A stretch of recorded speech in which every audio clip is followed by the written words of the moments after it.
experiences and to just learn with you and from you, and to just share experiences that a lot about your cohort.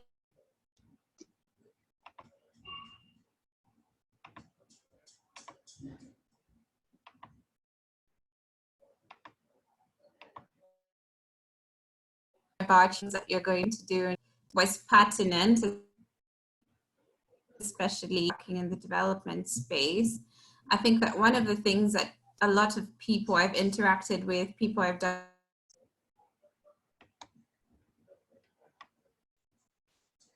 consultancy for, people that I'm working with here, the thing that people struggle with a lot is branding.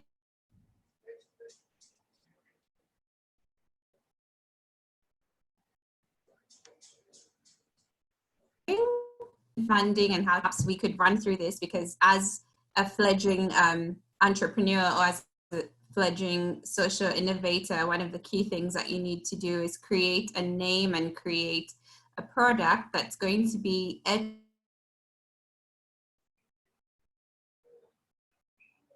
in people's minds, etched in the market, and able to get you mileage, not just in terms of profit, but mileage in terms of networks, mileage in terms of, you know, trainings and opportunities like that. And so primarily we're going to cover two things today, and that's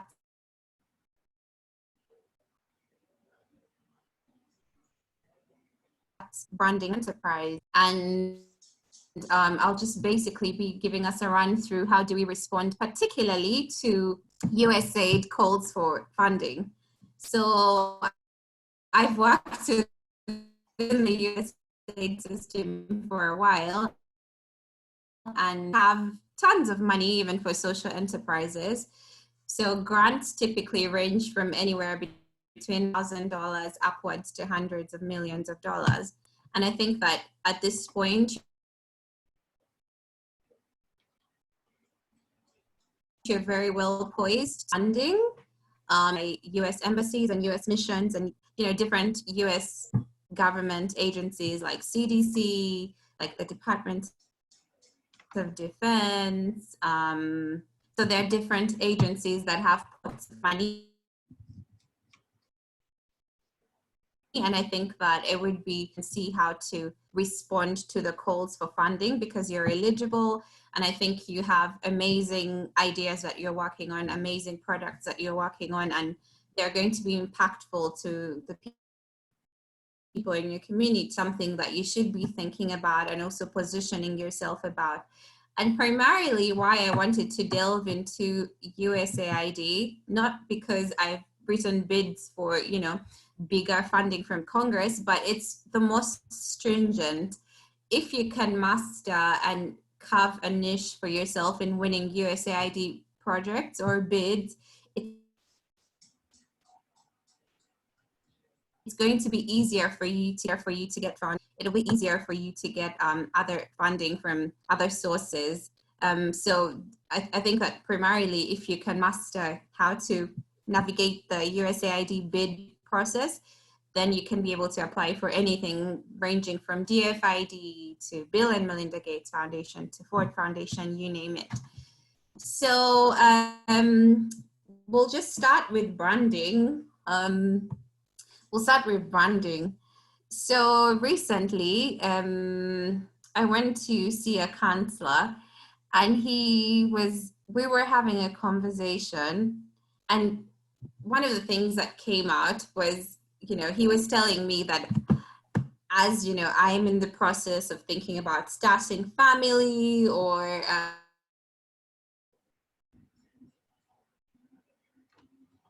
I'm in the person I get mentioned was, I will not be capable of sustaining a healthy marriage if I do not know myself.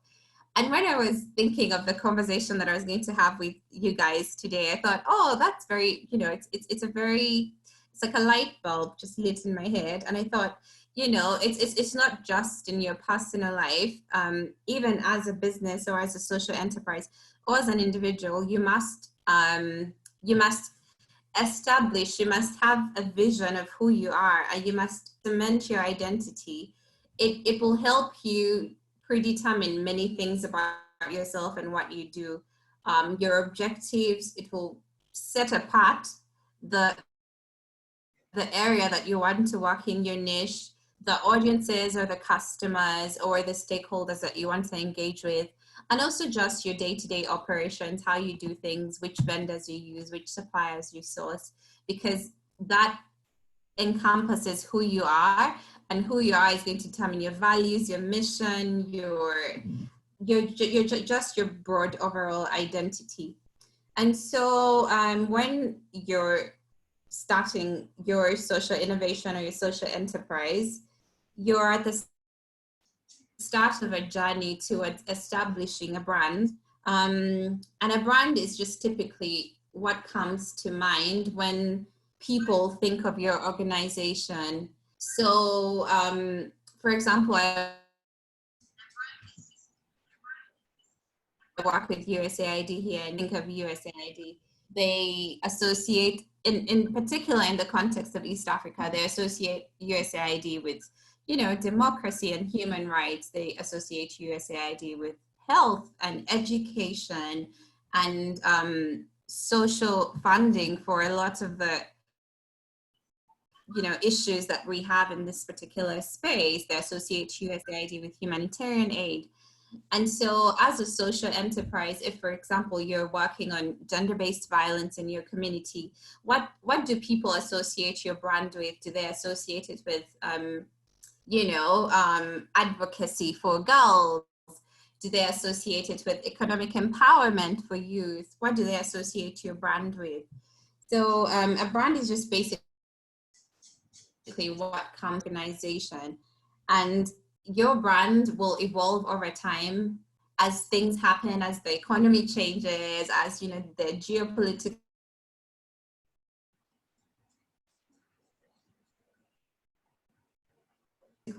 crisis, even ID. So even as you're working and you're doing things, there are things that are going to happen in the course of the business or in the course of the lifetime of the activity that you're implementing that's going to make your brand evolve. But if you want to stick around for a long time, like Coca-Cola or Pepsi, right now at the inception phase is the right time for you to start thinking long term in establishing your brand. And so one of the key pointers that we talk about while we are talking about branding is differentiation. What is different about you from the other social enterprises that are working within your particular space or within your particular community or within West Africa or within Africa? There's so much at stake, and so you need brand strategy and a powerful emotive brand. One of the things that we talk about in communications is it's not just enough to have colorful language or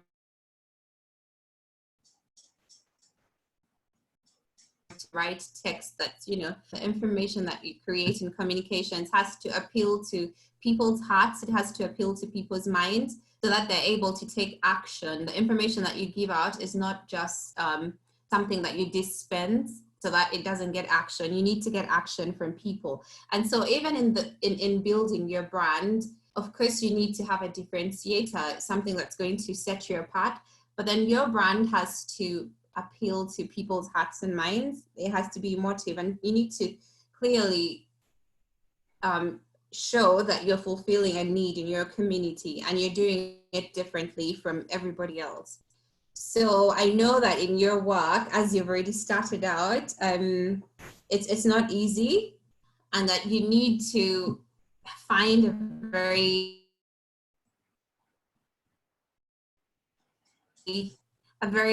because you're essentially in two spaces. You're in the marketplace, but then you're making a profit, but then you're also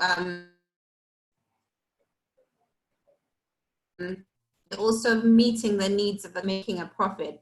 And so it's always hard to toe a line. You're thinking of the sales and the profits,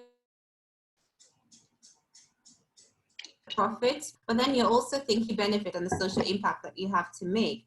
And so towing the line between creating two stories that are going to appeal not only to the customer base that's giving you the proposal you're giving is actually to improve their livelihoods. So that's negotiate this very gray area. How do I position myself in a way that is going to a market? And the other pointer that I want to just kind of highlight before jumping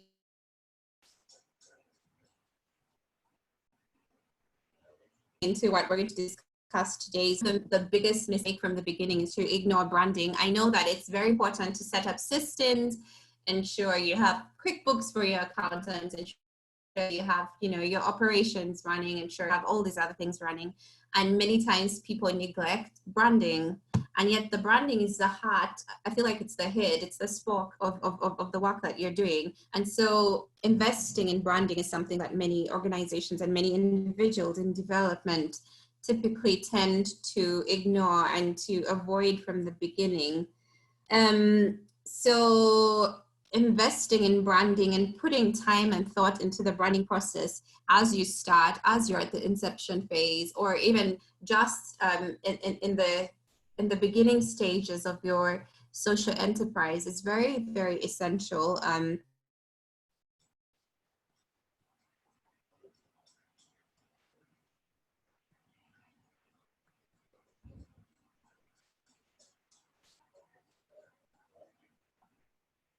Because going head to head with other brands who have invested more in their branding,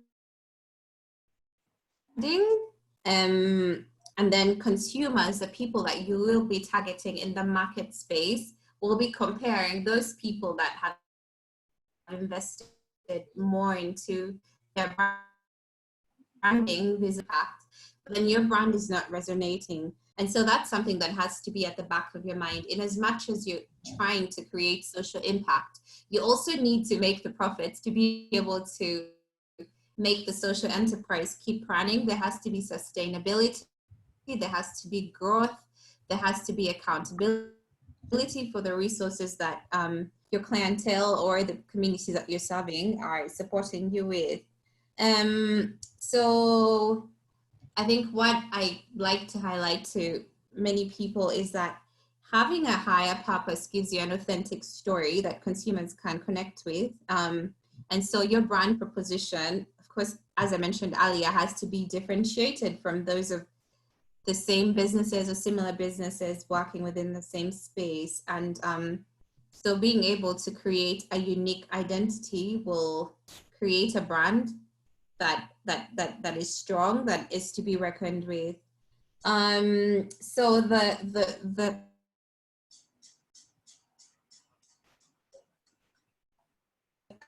I wanted to give as we feel like they make toilet paper. There are many people that manufacture toilet paper.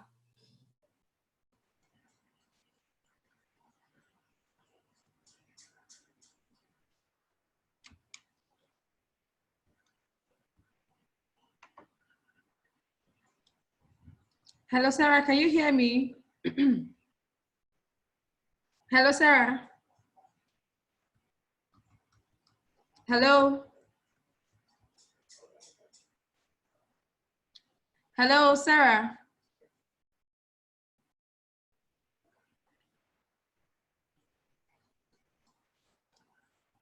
Hello.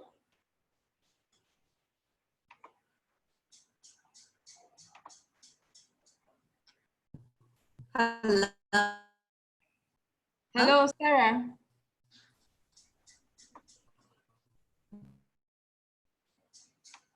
Hello, Sarah, can you hear me?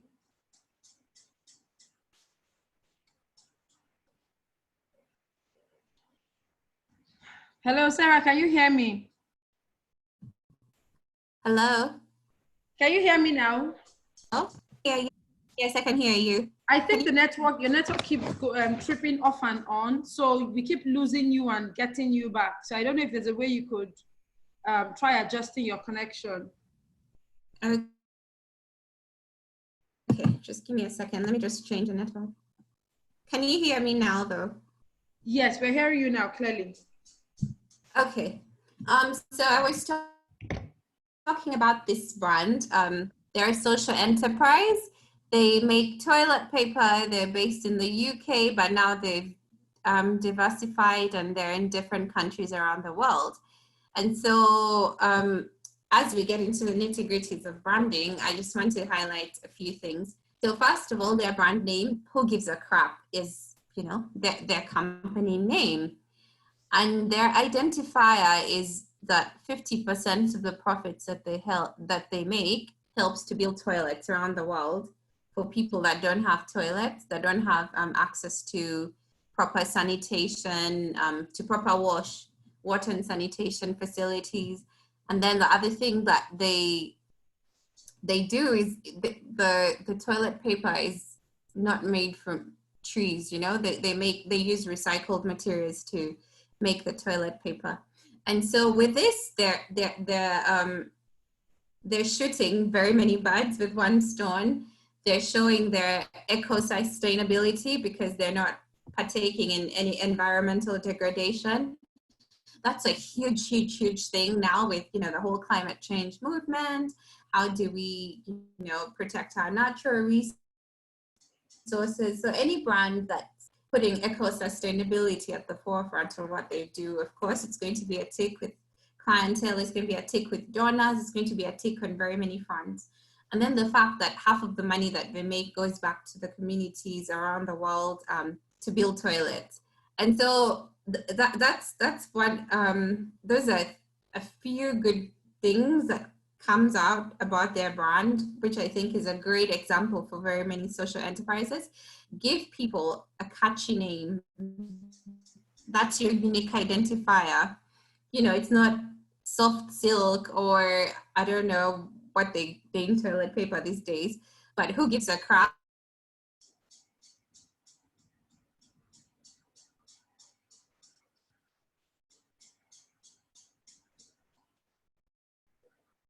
About access, you know, water and sanitation facilities and toilets, and then making a very, very good cause for eco-sustainability really makes their toilet paper brand stand out.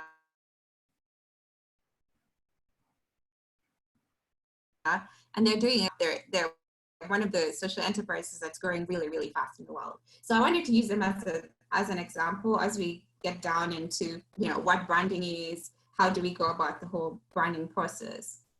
So as a social entrepreneur, as an individual working in the development space or in the humanitarian space, or just as a person, what is your brand? What does branding mean to you? What you know, in your mind, what do you conjure when you think of branding? So essentially, a brand is composed of several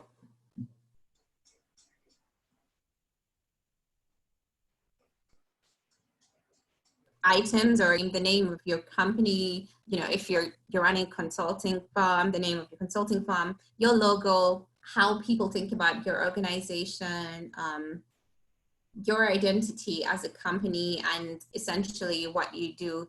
So the name of your company, like the one that we just saw, Who Gives a Crap? It's a toilet paper company.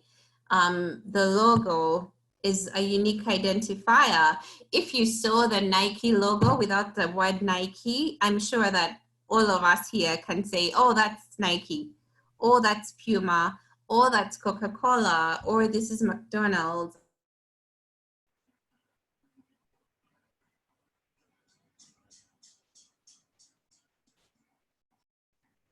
Or this is your mission statement and how that's translated into the work that we do. I think I've seen very many organizations that have amazing mission statements, amazing visions and values that they put up on, I don't know what the practice, oh goodness, oh no.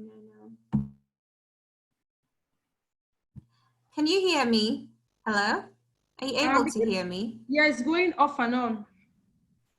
Okay, let me just use a different MiFi to tether. Just give me a Okay, second. okay, that will be helpful.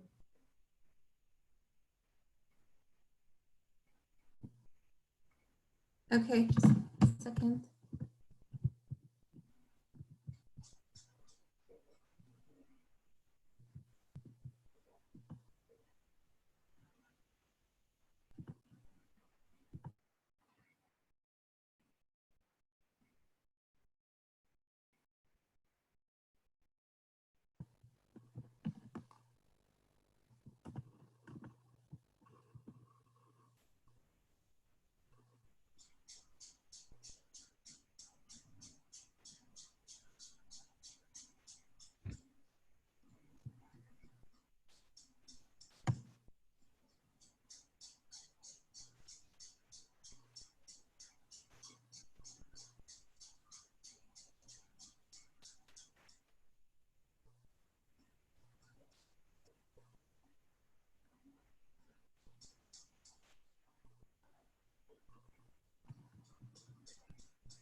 Your brand is essentially how people perceive your organization, what they think of it, how they espouse your values to be, what they think your product is. So it's the perception, I guess, essentially of what people have of you and the work that you do and what you stand for. And they do not have to interface directly with you for them to be able to say, oh, you know, this is Sarah, this is what she stands for, this is her brand.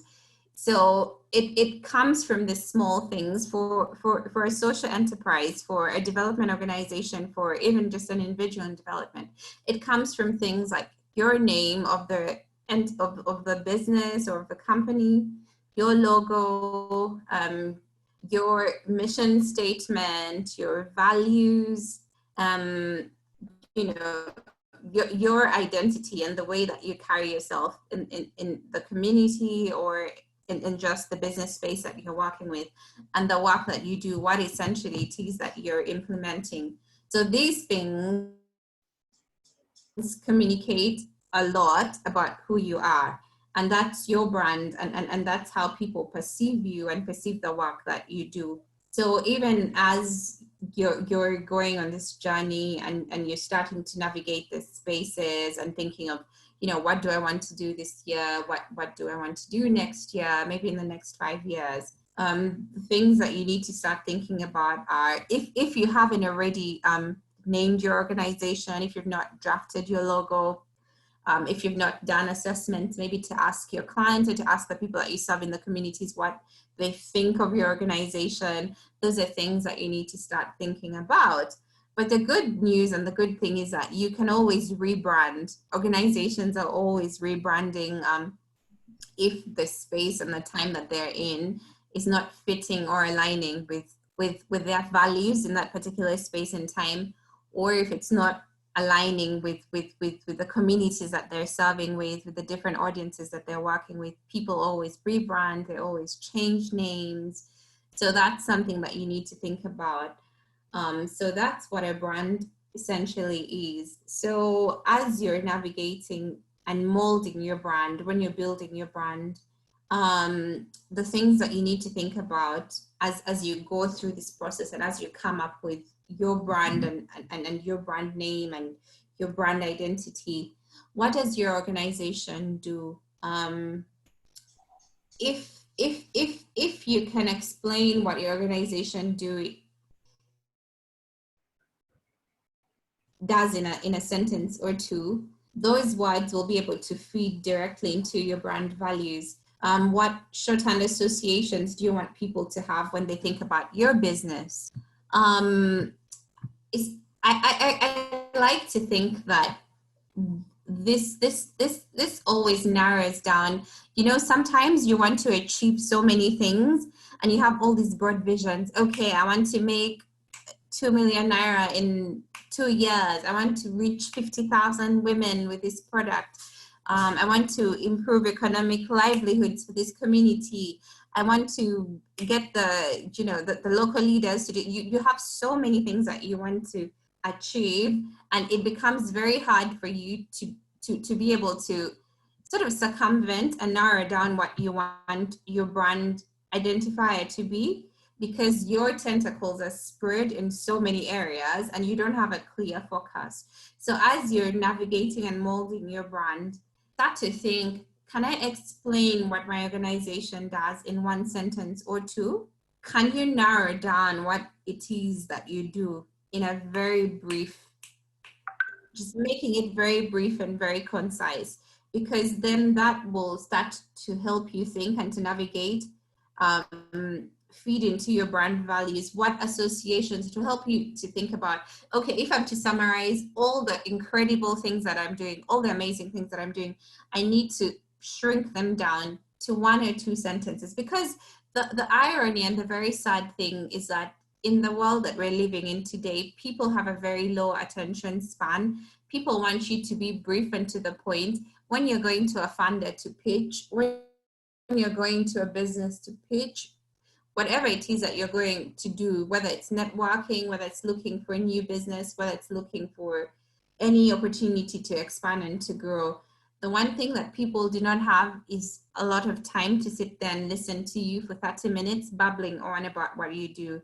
It has to be, as we call it in Uganda, chop chop, you know, it's like Swahili for it has to be quick. It has to be very, very quick. So what you are and who you are and what you do has to be summarized and very succinct, very brief, in a sentence or two.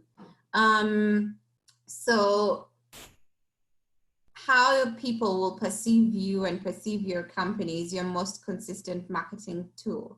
So your brand elements now that you have to consider in the process of building your brand.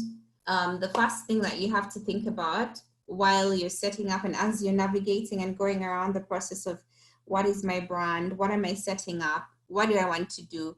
Because the branding process, I like to say, is you need to try and get it right the first time.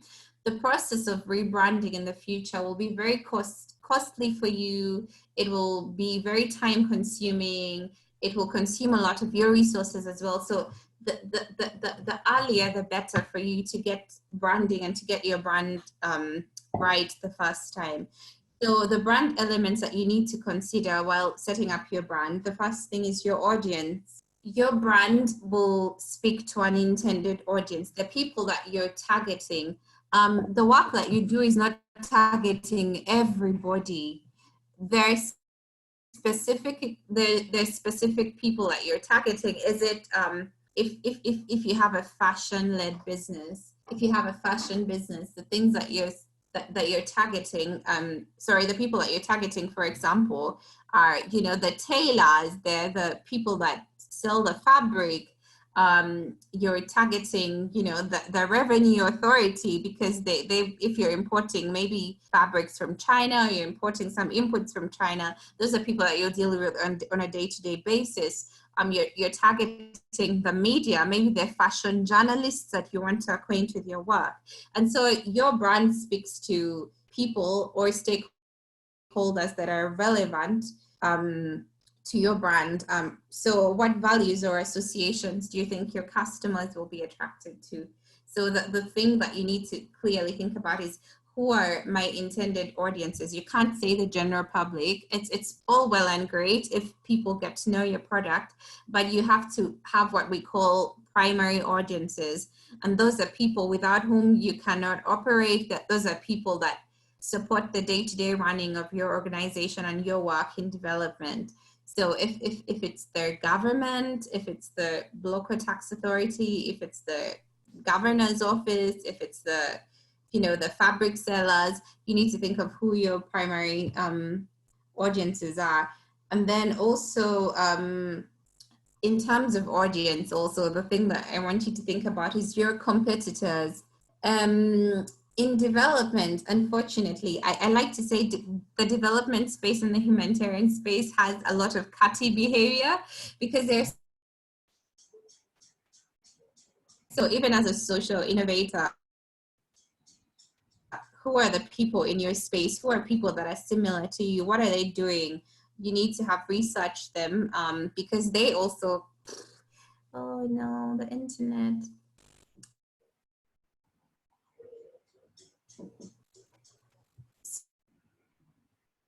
So you need to have researched who your competitors are, because they are part of your primary audiences. In this space that you're working with, you always have to keep abreast of what your competitors are doing, what products or services they're providing, what their value propositions are, and what edge they have over you, and also what values that you want, people to associate with your business. So the second brand element that is very essential for you is your values. Values, I guess, for me, they're non-negotiables. Even just in an individual career, for example, I'm not going to go to organizations that, they're organizations that have had incidences of fraud all the time. They're organizations that do not support many things for women. For example, there is no maternity leave. So there are things that for me are very important. Things like diversity, things like equality, things like, staff development, things like, so your values are a blueprint for how you want people to perceive your organization. So as a social innovator, there are things that you identified a problem within your community, and you're working to solve that particular problem. So you already have your mission very much in lock, but that mission will kind of help you identify the values that you want to set up. So like, again, if for example you're running an agriculture, are you able to hear me? Sorry. Yes, it's better than before, but not that great as well. Oh my gosh, I don't know why the internet is terrible today. I think maybe it's because we have so many trees at the house here, and it's in, like, it's just in the valley, so you'll just have Oh, okay. to excuse me for today. Yeah. But I think if you continue, So you okay, get started, yes, I'll please. just let you know. Okay. So your mission already helps you to identify your values, because your mission is essentially solving that problem in the community that you've identified. So what values, how do you want people to perceive you?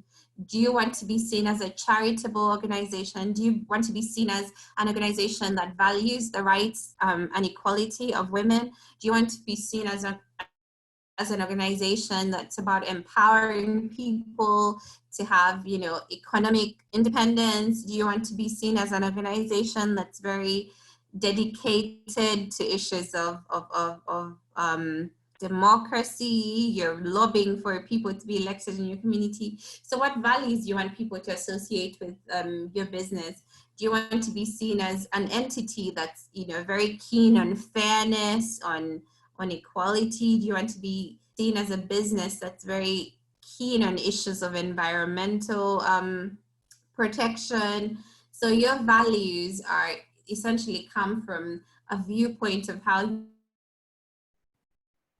you want people to relate to the organization. When you're talking to people in your community and you ask for people to just come up and say, empowerment of young people, training, development. So those are the things that you want people to start to think about. So having fun that you're already doing in your community is very important. The third brand element that you have to very consciously think about is your name, your organization name. Sometimes we come up with names just because we think it sounds great, or because the people around us think it sounds great, or you may have your own personal reasons, but a name with your vision. It has to be, the one thing that I think people get really wrong is having, for example, very, very, very long names. There is no need, absolutely no need why your name should have like 36 words, yeah?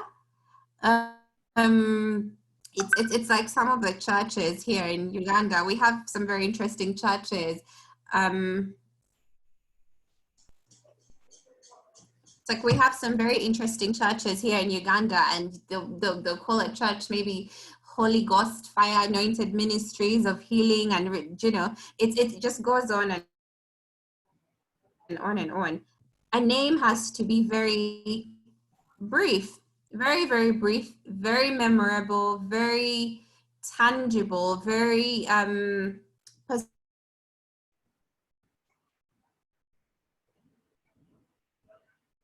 perceptible. If you thought of, you know, Pepsi or MTN or those are short things that people can remember, that people can associate with a certain thing, or you know, so the name that you choose for the organization has to be something that's also contextually relevant.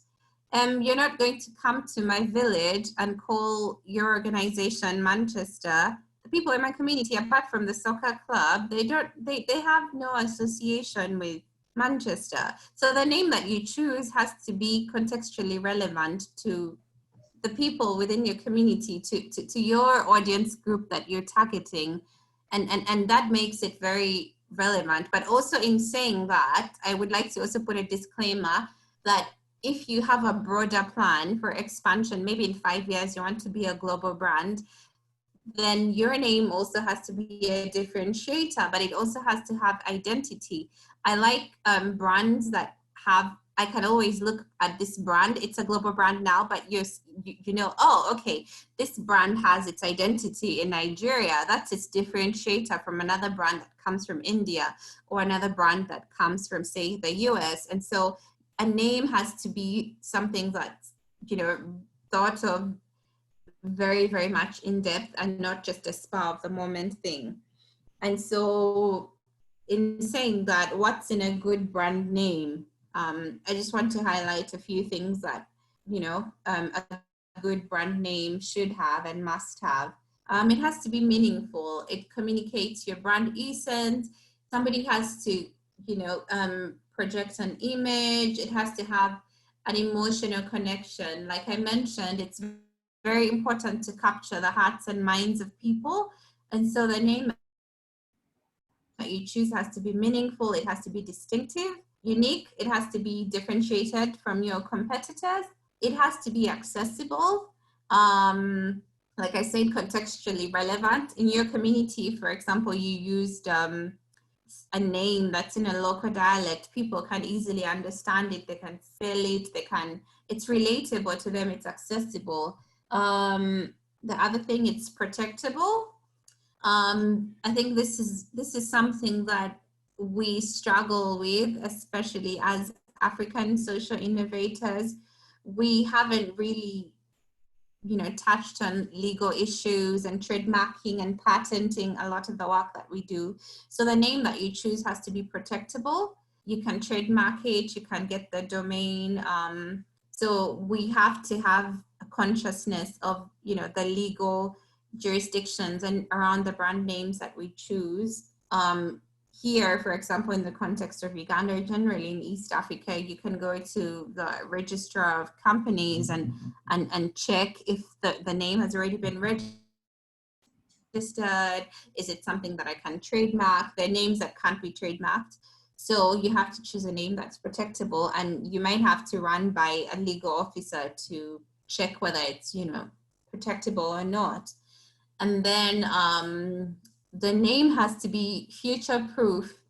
Like I said, if you have plans for expansion and going just beyond your area of current jurisdiction, the name that you choose will have to have a global outlook or a regional outlook. It can grow with organization and still be relevant. And it can be adapted for different, you know, products and brand extensions. So you shouldn't be very narrow in thinking about the brand name. And then it should be visual. You can translate it through aesthetic expressions of logos, of colors, and other design elements. So those are things that you need to think about when you're coming up with a good brand name. And so in saying all that, as you zero in on the name, the one thing that I want you to think about is your brand heart. You know, how do you articulate your purpose, your vision, your mission, and your values? And then your differentiators, what makes you very intrinsically very different from everybody else that's, you know, walking in the space that you're walking in. So you need to brainstorm a lot, sit down, come up with as many names as possible. Don't just have a rough draft of 5. You can come up with anything, you know, like even 50 names, and just sit down and see what really resonates with who you are and your purpose and who you want to be. Don't just narrow it to where you are now, because where you are now is just a temporary situation. You're growing into a bigger brand, you're growing into a bigger social enterprise. And the other thing that I would advise is that you test the brand name, come up with at least 2 or 3 and test. How do you test your brand name?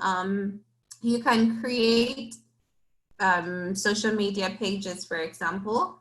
Just trial test social media pages and use, you know, identical copy, that's text, you know, font, typeface, and maybe change just the logo and the brand name.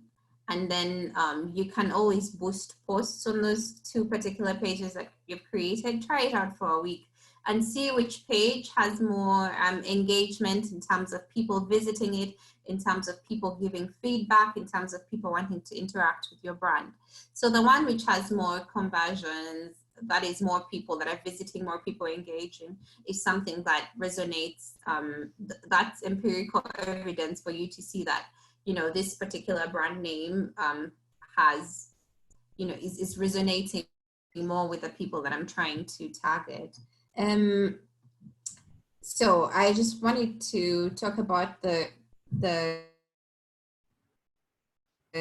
last brand element that I think is really important, and that's your logo. So a logo is so the last brand element that I think is really important as you think about, you know, is essentially the aesthetic representation of who you are in just a very graphical, illustrated manner. It's how people identify and recognize who you are. So a good logo will help people know who you are. And I think one of the key things that, like, for example, Pepsi, you don't have to see the word Pepsi for you to know that's Pepsi. You'll see, you know, the Nike tick for you to know that's Nike without you knowing that's Nike. You can see the MTN yellow whatever without knowing that's, you know, without seeing the word MTN, and you know this is MTN. You'll see DSTV and you'll know this is DSTV. So a good logo helps people to, you know, instantly recognize your social enterprise or recognize your organization and what you do. So you have to think about the logo that you're designing and not just do it haphazardly. So I wanted to go through a very practical example of a logo that I'm working on with a brand. So this, there's a couple here in Uganda. We have a lot of safari lodges. We have lots of animals and national parks, you know, lions, all these things.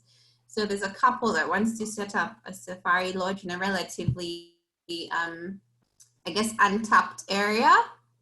And this area is in the northeast of Uganda. They've bought, you know, chunks of land within the national park, and they want to set up this safari lodge. But their interest is in working with the community that lives there. So the community that lives there is a pastoralist group. They're called the Ik, I don't know if you've heard of the Maasai before, but the Yeah. Ik are very, very similar. They're like cousins to the Maasai, except they live on this side of the border. Maasai in Kenya, but the Ik separate us. So what they wanted to highlight is they're going and setting up the Safari Lodge primarily is to do a lot of work with the Ik community, do a lot of heritage conservation, do a lot of community related empowerment projects. And so the first sketches, the previous slide, so we're in the process of logo development with them, but the first slide, okay, yeah, this one. So these are just snapshots of the Ik community, and they had, I couldn't trace the old logo. They got somebody on the internet to do a logo for them. And what they'd done was just, you know, an elephant with a sunset in the background. And so they asked me to look at the logo, and I said, you can't have, well, there's thousands of safari lodges in Africa, whether it's in Southern Africa, whether it's in Kenya, whether it's in Tanzania. There are lots of countries, either an elephant or a lion with the sunset in the background. But what is your unique identifier? And so they started to talk about, you know, their vision, their social enterprise. They're setting up the Safari Lodge as a social enterprise. They want to go and set up this lodge, but they also want to work with the community to do a cultural and heritage conservation project. They want to employ the people within the community. They want to set up a museum. There's so many things that they want to do. And so their unique identifier from every other safari lodge that's making business off of tourists and off of travelers is their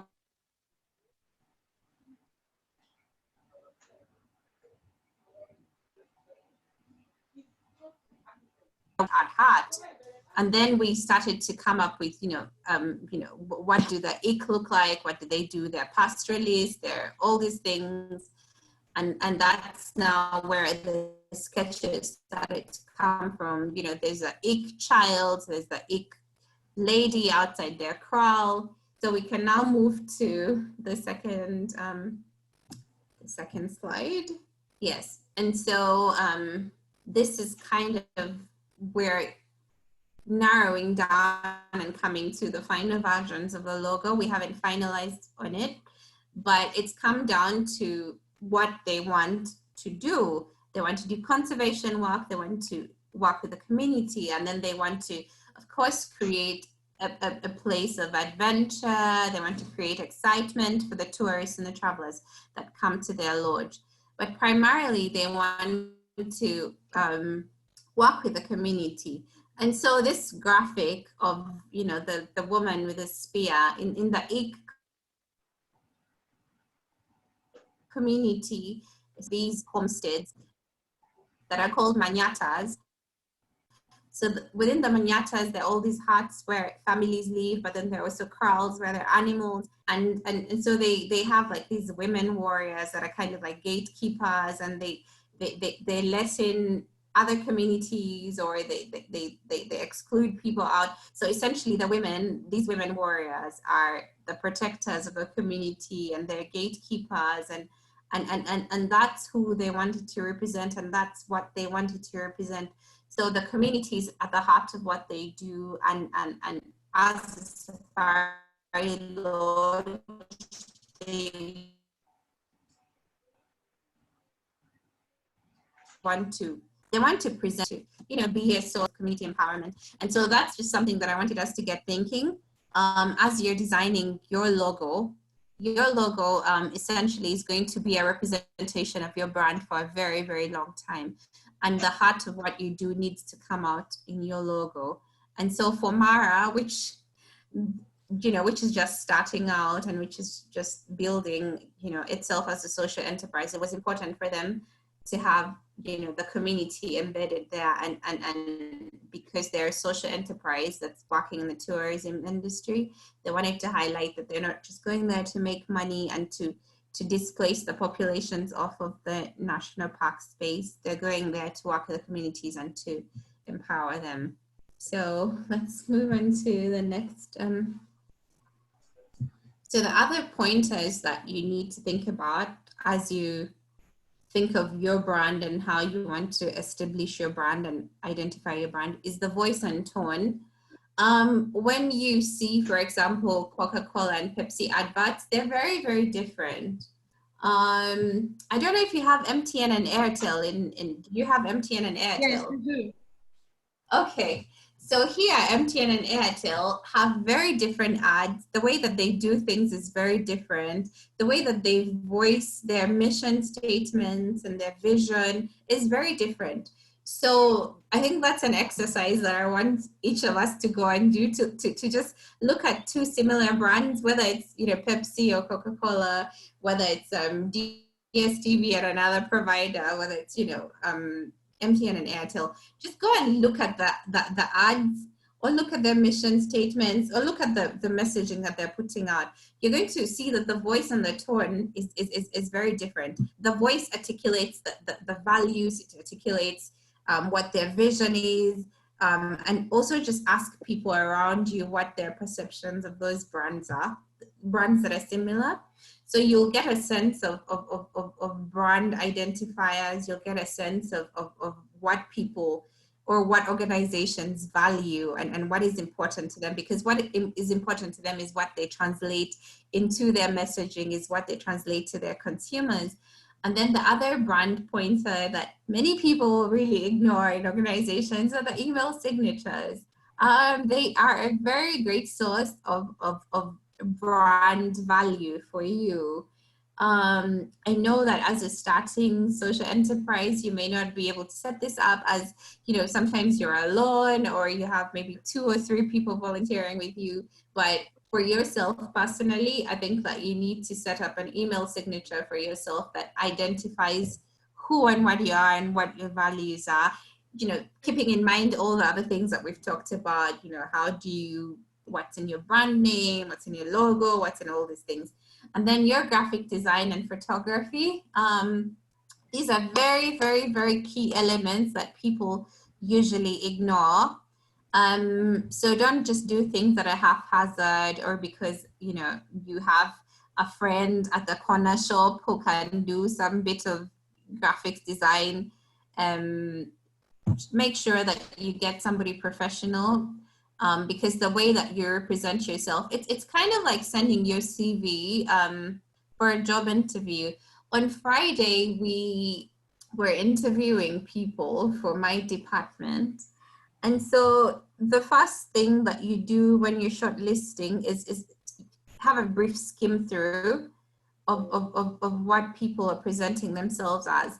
And so when you're just doing things very haphazardly, it makes people, even if you have a great product, even if you're a great person, your representation, your first representation and your first impression that people get of you is what will give them a mental picture of who you are without them getting to know the actual real you. And so don't negate and knock yourself out of positions or opportunities because of very small things like graphics.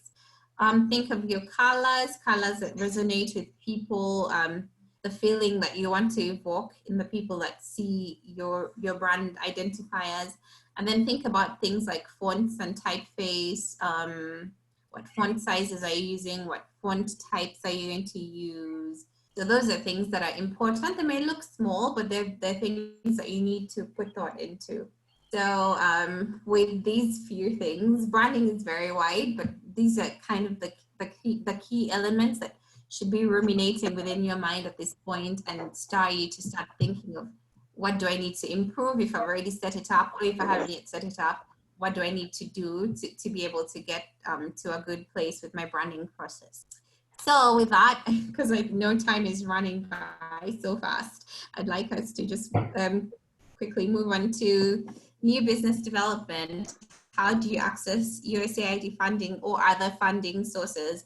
Like I mentioned earlier, if you're able to navigate the USAID process, then it will be very, very easy for you to navigate other funders like DFID, like the EU, like Ford Foundation, Bill and Melinda Gates, all these other foundations or other governments, because USAID for some reason is extremely, extremely stringent. So if you can navigate this, then you'll have a very, very good opportunity to access the others.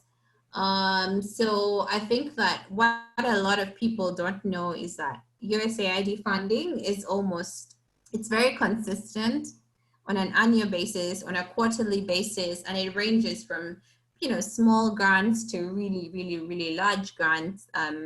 In country, sometimes grants, like the most recent one that we've had is, was about $150 million. We have one currently running for, small social enterprises, and it's anywhere between $5,000 to $300,000. So those are always rolling, at least for USAID funding, it's always rolling. So how do you compete? How do you apply for it? How do you bid for it? How do you solicit for it? So essentially, USAID puts out calls for organization to receive funding through two processes. That's the RFA and the RFP, the request for application and the request for proposal. And because it's a competitive process that goes through a very stringent procurement system, it's yes, please.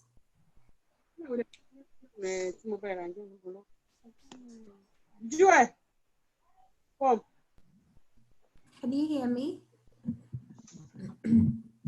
Julie, can't hear clearly. Can you hear me now? Are you able to hear me better now?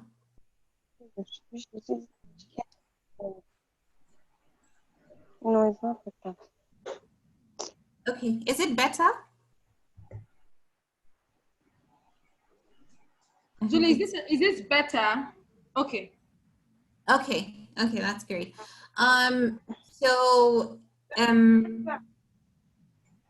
Yes, as I was saying earlier, for USAID, it's a very it's a process where there's competition. It goes through a rigorous procurement process, but by now, at least you're eligible for the self-help funds, which are, they're not as big as the ones of 100 million or whatever, but you need to be able to position your organization right now, even from inception, to be able to solicit for funding. So the organizations that are chosen are those that meet the evaluation criteria in the solicitation. So I want to run through the terminology so it's familiar with you and to you.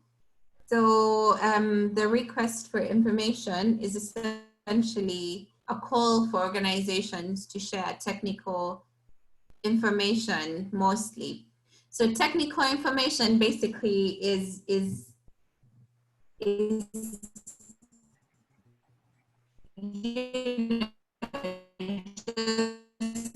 you assess.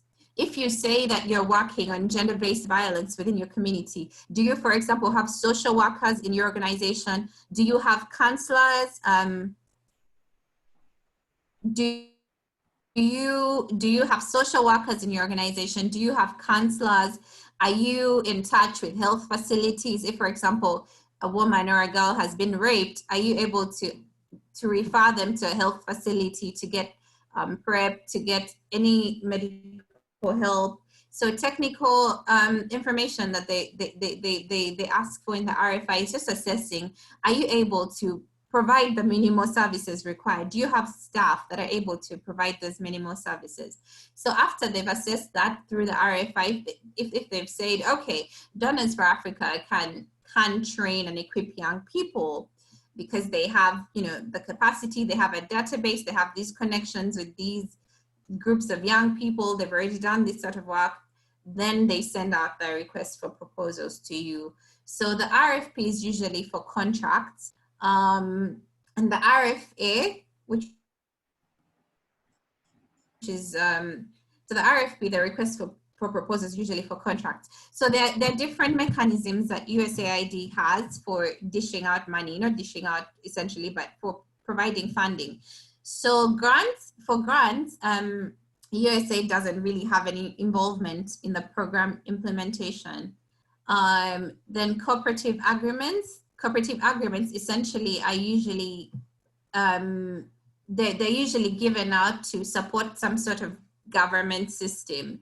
If, for example, if Donors for Africa is given funding to provide youth empowerment, you'll be obligated to, say, go to the Lagos State office and train the youth officers there, or train people in National Youth Service. There has to be some sort of evidence of building a government system so that there is sustainability after that program ends or after that funding ends. So that's with cooperative agreements. There has to be some sort of capacity building of the government system.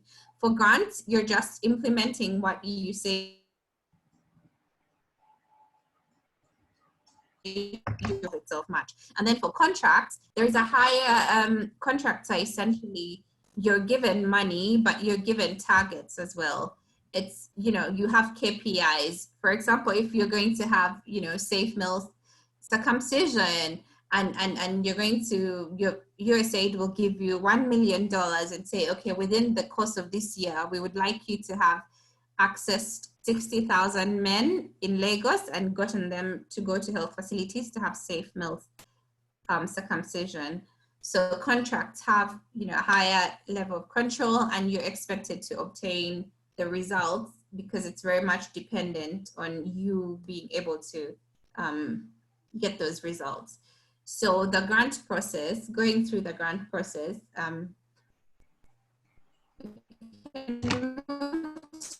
the next slide. So the grant process starts from the USAID program in country. I think in Nigeria, it's in Lagos and in Abuja. So there'll be a project design, of course, in conjunction with a lot of partners within that sector. If it's health, they'll probably involve the state health department, or they'll deal with the Ministry of Health, or they'll deal with the NCDC, whichever players are in the health space, or they'll go to the health, the teaching hospitals or the universities, and try to identify a problem. For example, if now there's going to be funding, humanitarian funding for COVID-19, and it's going to be rolled out. So they're going to go to the teaching hospitals and say, okay, do we have epidemiologists here? Do we have public health specialists? What are the key issues that we need to tackle? And then they will design a project. They never design a project out of the context of the people whom the situation is affecting. So they'll usually involve a lot of government technocrats or people who are working in community-based organizations, or people such as yourself. They will come to you and design the project with you. And then they'll identify the requirements that are, the organizations need to have. Like I mentioned earlier, they'll do a technical assessment. Do you have the staff? Do you have the capability? Do you have good rapport with the government? Blah, blah, blah, etc. And then lay those out for the organizations. And then they will do market research and check, is there just one organization that can do this work, or do we need to put together a consortium? Do we need to ask people to come together in consortiums? As a social enterprise that's just growing, for some of the bigger grants, you may need to liaise with bigger organizations and become sub-awardees or sub-grantees. But for others that are typically smaller, with a smaller coverage, you're able to apply for that on your own. So USAID usually does market research, and they will determine the funding and the funding process based on the capabilities of the organizations that they find within there. And then when that is done, they will put the funding on what we call a USAID business forecast. So the forecast has, the forecast basically lists all the funding opportunities within the year or that quarter when they're coming out, who the key contact person at the US mission is, or in Washington is. And then after putting that in the business forecast, it's like putting out a job advert essentially, and then people respond. So they'll put out, after putting the business forecast, they'll put the solicitation. The solicitation is now essentially saying, okay, this is the job description, please apply for the job. And then, you know, as a social enterprise, you respond to that, or you respond to that as part of a consortium and send that back to USAID. And then they will evaluate whose bid is better in terms of, you know, the technical elements listed, who has a budget that's more reasonable, who has more innovations. So they will choose who the best person is. Essentially, it's like shortlisting a candidate for a job interview, then doing the job interviews and choosing the best candidate. And then they'll have the negotiation. It's like an HR going through the process with you, determining what benefits you want, how much pay you want, and then they award you the funding and you start implementation. So essentially that's what the grant process is like. Typically it can range anywhere between 1 month to 1 year for the really big grants that, you know, have multiple organizations within the consortium process, because that takes a longer process of evaluation, a longer process of solicitation, a longer process of negotiation. So, but for the smaller grants, especially the ones that are meant to bolster social enterprises to grow and to aid them to build capacity, those are usually very quick in their turnaround, and USAID will give you feedback within 1 month to 3 months maximum. We can move to the next slide. So the challenges that I've always seen with organizations when they respond to calls for funding that we've put out is that many people don't read the solicitation carefully. So the solicitation is essentially the like a job description that they've given you. I don't want to call it a job description, but it's kind of like a list of the things that USAID would like you to achieve within that time frame. Projects are anywhere between 1 year to 5 years to 8 years to 10 years, depends on the extent and the scope. But so the solicitation, you know, details very critical information, the scope of work, how much work you have to do, what criteria you're going to be evaluated on. So, you know, your eligibility. So many people ignore some of these things, like evaluation criteria will, for example, assess things like your financial, your financial, if you've had audits, or if you have a strong system that's going to prevent fraud. Even if you're a small organization, they want to be able to know that, okay, we had a finance person look at this organization's records and vouchers and things like that. Also, you know, eligibility. Do you have, if you're going to work on a GBV activity, do you have counselors, do you have social workers? So those are things that you need to read about in the solicitation very carefully and understand and internalize, and then also review the evaluation criteria and their order of importance. Sometimes people put a lot of effort on things that are not going to be evaluated. So they spend a lot of time writing out a bid and putting emphasis on things that are not going to be very heavily evaluated. So in the evaluation, of course, they're going to look at your technical expertise. So if, for example, you're a social enterprise working in, you know, environmental protection, your technical expertise, of course, will be in, you know, do you have relationships with the Ministry of Environment or whatever, you know, body supervises the environmental issues in your community? Or some of the things that they will look at, do you have staff that maybe have gotten an education in climate change issues or in agriculture or in so those are some of the things that they look about, they look at in technical. Then your staffing, do you have, you know, enough staff to be able to cover that activity, or do you require onboarding of new staff? Your experience and your capabilities at this point, I'm sure that even if you have 2 or 3 months of experience as a social innovator, there are many things that you've learned in the process, because it's not a very easy thing to set up one.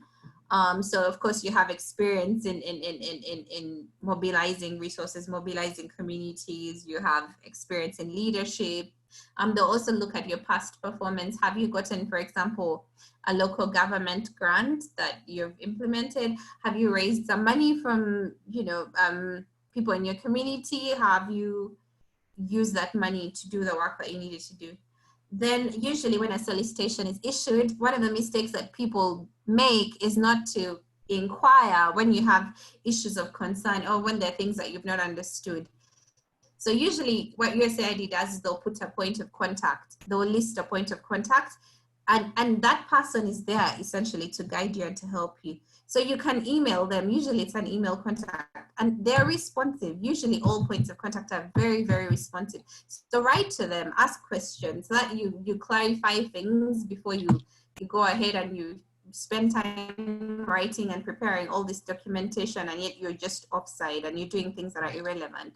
So when you're responding to a solicitation, just always just ask questions. A point of contact will give you a very good clarification on what you need to do and what would help you. The other thing is to be conscious of time and to be aware of dates. There are people that have missed deadlines. They've missed deadlines because we're not conscious of things like time zones. Because usually what happens is with a solicitation, the final solicitation, you'll send it to somebody in Washington, and we have time differences. Many times we forget to account for that until people submit information beyond deadlines. Obviously, that knocks you out. It may seem like a very simple thing, but I've seen lots of people struggle with it here. Lots of people, even on Friday when I was interviewing people for our regional offices, people were showing up to the interviews very late. So I think that perhaps, maybe it's not a problem with you guys, but my people here have a very big issue with keeping time. So I think that's something that you need to be cognizant of. The deadlines, because that essentially knocks you out. However great your project is, however great the interventions that you're putting across, nobody will even look at it if it's past the deadline. And then follow instructions. Usually they'll put instructions, requirements in the solicitation on how you need to prepare your response. It's kind of like an exam, yeah?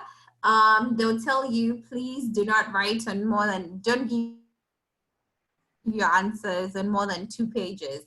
And then people are talking about their interventions on 30 pages.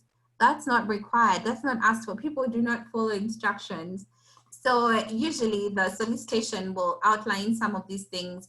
Do not respond on more than 5 pages. If you don't follow the requirements, your submission is usually ignored. And then to submit your best response. This seems obvious, but sometimes I think that because we're so busy with the work that we're doing, or because sometimes we're so constrained, we are the only person running the organization, or we're very short-staffed. I know there's so many challenges that we deal with, but do not respond to something when you're not 100% at your best. It's very important that you take time and that you put in effort to put in your best foot. Like you have to put your best foot forward, because sometimes what happens is that USAID will just decide, for example, to give Donors for Africa, a 20 million award for youth empowerment without going through the rigorous procurement process of looking at 20 other people. Particularly if you've developed a track record of doing credible work in your community and they've gotten recommendations about you. We've had that, and particularly right now, what is happening globally for USAID is that there is a very strategic move towards localization. So one of the reasons why I wanted us to talk about funding a new business today is that you're very primed. It's a very good time for you as a social innovator, because currently all the funding is moving away from international organizations. USAID will not be awarding money to organizations such as, for example, Plan International or World Vision or Management Sciences for Health or International Rescue Committee. All these big international organizations will not be getting the money. What is happening is that local organizations such as yourselves, or community-based organizations are being trained and equipped and empowered and the capacity built to be able to receive that funding. In Uganda, they've already started the process, and organizations are already receiving money in a lot of East Africa generally, and in a lot of Southern Africa. And I think that within your country jurisdiction, they're doing that already. They're prepping organizations. And so there's never been a much better time for you to position for funding, because localization is a very deliberate policy that's being enacted as of this year. And so all the funding, like at least 95% of the funding, is moving to local organizations. And so these are things that you need to take in earnest and to be aware of and be conscious of. So if you find that you're not at your best, you're short-staffed and you're not able to respond, don't do it, put your best foot forward. And then the other thing is to build on the lessons learned. The key thing that USAID always looks for is innovations and collaboration and learning and adaptation in the course of you implementing what it is that you've been implementing in your community, whether it's 1 month or 2 months. Where were the challenges coming from? What did you learn in the process? How did you adapt to be able to overcome and to counter those challenges? What new innovative things have you been working on and that you're bringing into this intervention that you're implementing? So that should be something very key that you put in. So you need to highlight your innovations, you need to highlight your collaborations, your learning and your adaptation. And it has to be backed by evidence, whether it's evidence in the form of qualitative responses from your beneficiaries or the community leaders that you work with. There has to be some evidence to that. And then you also need to understand USAID as an organization, and you can only do that by acquainting yourself with the country development cooperation strategies. And every country has its own development cooperation strategy. In the context of Uganda, where I'm working, for example, there is a key focus on adolescent girls and young women. There's a key focus on system strengthening. There is a key focus on economic empowerment of vulnerable groups, such as orphans and vulnerable children, such as people living with HIV. So you need to understand what, for example, the USAID Nigeria, what their development cooperation strategy is. So that will determine, that will help you. It's like going into the mind of USAID for what their focus is in Nigeria. So you can usually find that on the USAID website. You can find their development cooperation strategy, or reach out to somebody at USAID in Nigeria. They'll alert you to what USAID has focus and interest in, and you can align your program to that funding, because that determines the funding that they're going to put within your country. And then I mentioned earlier about past performance. You need to be able to highlight past performance, even if it's not with USAID. At least you've worked with community structures. Your local leaders can attest to the fact that, oh, she's working within this community, she's effected this kind of change. So your past performance, showing success, highlighting change and impact that you've created is very important. I need to move a little bit faster. Then also, the other thing that you need to do is costing your budgets. Budgets, I think people usually leave this to the last bit. You need to start budgeting very quickly. And even at this stage, you can already start creating budget templates. You can go on the USAID website. There are always templates that you can use. So even now, you can start making draft or mock budgets that you can refine in case a solicitation comes out.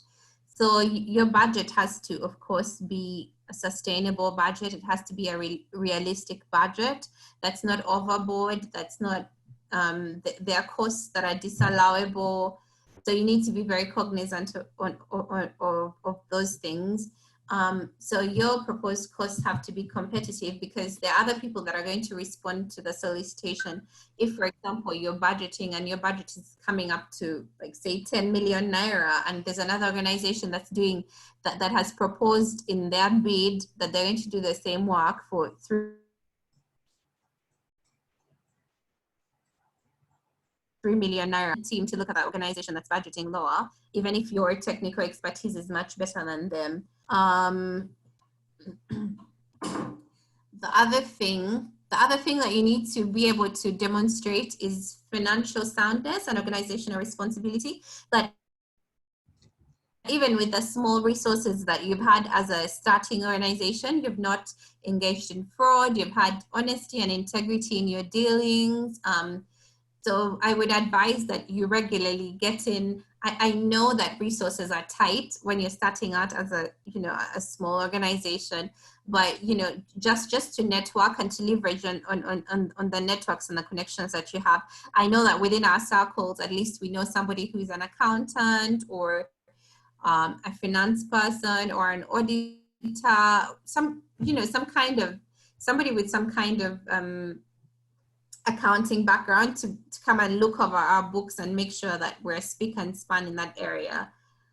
So that's one thing that they look out for, that you can be trusted with money and that your organization has fiscal responsibility. The other key things that usually don't come out in solicitations, but they look at very much.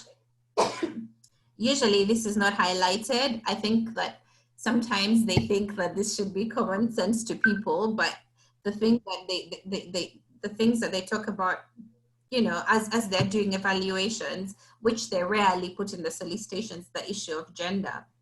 If, for example, you're proposing staffing in your bid, how many women are you including there? They're very much, geared towards gender equality. And so you need to see that the proportion of, for example, if you're putting staff in your technical proposal, you have to ensure that the staffing is balanced out, that there is gender equality, and then that your bid is also talking about, environment. You need to have an environmental impact assessment.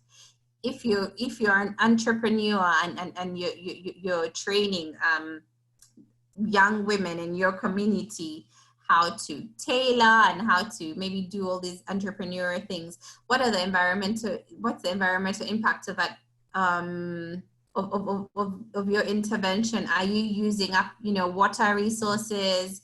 Do you have waste disposal facilities? So you need to be able to demonstrate that, because gender and environment is something that are very important, but they're not highlighted in the solicitation, but they're things that are definitely looked out for in the evaluation. And then your branding and marking. So I brought up branding earlier because it's something that's very important in the evaluation, but it's not listed in the solicitation. So they want to see your branding plan. What is your branding plan for the activity? The thing that USAID is very much pertinent on at the moment is getting visibility, getting publicity for their money. They want their name out there. If Donors for Africa is getting a grant to work with young people, they want to see that highlighted in the social media posts, in the emails that you're putting out, in the programming. All your programming has to have an element of branding and marking. And with these particular agreements, there's usually what we call it's a collaborative branding. So your organization brands collaboratively with USAID. So you need to have, those elements of branding at the back of your mind, because in as much as they'll not say it in the solicitation, you need to put a branding and a branding plan in your bid when you're submitting it to USAID. So let's move on to the next thing. So now these are I just want to run through a few practical tips on how you need to respond, and then we'll wind up. I'll try and be very fast. I'm sorry I've taken up so much time. So you should not wait until the RFA or the RFP is released. Once they're released, it's already too late. So for example, I know COVID-19 has disorganized a lot of things, but if you, for example, go to the USAID website, you're going to see the business forecast. So the business forecast has grant opportunities for this year and for next year already there. So if you're targeting, of course, this year, you should use it to prep yourself and to just put your house in order. So if you're targeting a grant that's for next year, you have to start now. People usually wait until the RFP is released. That's already too late. You can't just wake up and say, okay, I'm going to respond today. You have the planning starts now. You need to also look at if the funding is a good fit for you. You shouldn't just chase money for the sake of chasing money because your organization is cash strapped or you want to grow, or I know there is a very big need for the money for the work that we do, and we're very passionate about the work that we do, but it needs to be a good fit. It needs to be a good fit for your vision. It needs to be a good fit for where you want to go. It needs to be a good fit for your community. So you looking at, for example, the business forecast now for a grant that's coming out in 2021 will help you analyze if it's a good fit for your organization. So because sometimes when you apply for funding that's not well suited for you, you're going to struggle. It's like applying for a job that you're not really interested in, and then you get the job and you go there and you struggle. You have no passion. You're just very constrained. Every day you go to work and you just, you're not as effective as you would have been if you were doing something that was geared towards what you needed to do. So the first practical, so you need to take at least 6 to 12 months positioning yourself to apply before you even put in the actual bid, before you respond to the solicitation. You need to know who the potential evaluators are going to be. You need to know who the points of contact are and start to ask the questions early. You need to know which organizations are your potential competitors. You need to start working with the community, building relationships, because one of the other things that I forgot to mention is that they want to see that you're building capacity of your local government and your community. And so one of the things that you need to specifically state out is that you're going to be building capacity of your local government. And so these are things that you need to start early, to go talk to your local government people, talk to your community leaders, your religious leaders, whoever it is that you need to talk with in your community. So the first thing is learn the psychology of USAID. We're just on the practical tips now. I think it's a slide ahead. You can just go to the next slide after that one. Yeah, so learn the psychology of USAID. So go to the USAID mission site, whether it's the global site or the Nigeria site. Then the other thing that I would want you to visit is the USAID business forecast, which I mentioned, puts out solicitations which are coming out. And then, so look at those to see active grants and solicitations, make yourself familiar with them. Then also you need to look at the US congressional law. So USAID funding is bound to congressional law. You need to look at how these legal instruments affect you and the work that you do. So I've put some resources there where you can go, you can just follow the link there and just look at it. So it's searchable by country, by region, and also funding that Congress has specifically allocated to those countries. For example, PEPFAR funding, which is for HIV, is almost in all countries. There are certain strings attached to it. If your organization is working with HIV or in healthcare or in GBV, you can then look at, because these legal issues have ramifications on how you're going to implement your intervention. And then the third thing that I already touched on earlier is the country development cooperation strategy. So you need to look up the one for Nigeria, because every country has a different strategy document, because every country has different priority areas that they want to focus on. So you need to look up the one for Nigeria, so you see what USAID's focus is on in Nigeria, that will help you determine also what funding you're applying for, because the CDS will show you which areas are being funded and which areas the priority. So you'll see if, okay, within this year, do we fit within that CDS strategy, or is it for next year? So you can assess and see how you fit in there. Then also the other thing that many organizations do not know or that I'm not aware of is that you can actually influence the direction that USAID will take. Okay, you also have to decide. I think this we mentioned this earlier, that you need to decide early on whether you want to pursue an RFA or an RFP. I mentioned that an RFA is like a grant or cooperative agreement. They don't have a lot of supervision over that. They'll just give you the money and trust that you'll implement the activity. Whereas for the RFP, the request for proposals, that's basically a contract, and you have obligations. So the US government will expect you to meet certain targets, and they must be satisfied that the work that you're doing is achieving the targets that they've set out for you. So you need to decide, do you want to be in a contractual agreement to the US government, or do you just want a grant or a cooperative agreement that doesn't have all these contractual issues are tied to them? So you need to decide that very early on. The other thing that you need to think of, to know, that many people are not aware of, is that you can actually influence the direction that USAID or the US government will take on what it will fund. Usually when the request for information is issued out, you can take the opportunity to participate in giving your views on what you think needs to be tweaked, or if the project that they're suggesting doesn't is not contextually relevant to your community, you can always give them feedback on that. And sometimes what has happened is that organizations that have given a lot of input on how the project needs to be refined have ended up being given the money without a solicitation being put out. So you need to make your presence known and your presence felt. You might be thinking, oh, but I'm just a small organization. Oh, I've not had so much reach. But you have something to say and you have something to give by virtue of you just being in the community, because you're solving an issue that's in the community and you're making change. So you can give that feedback.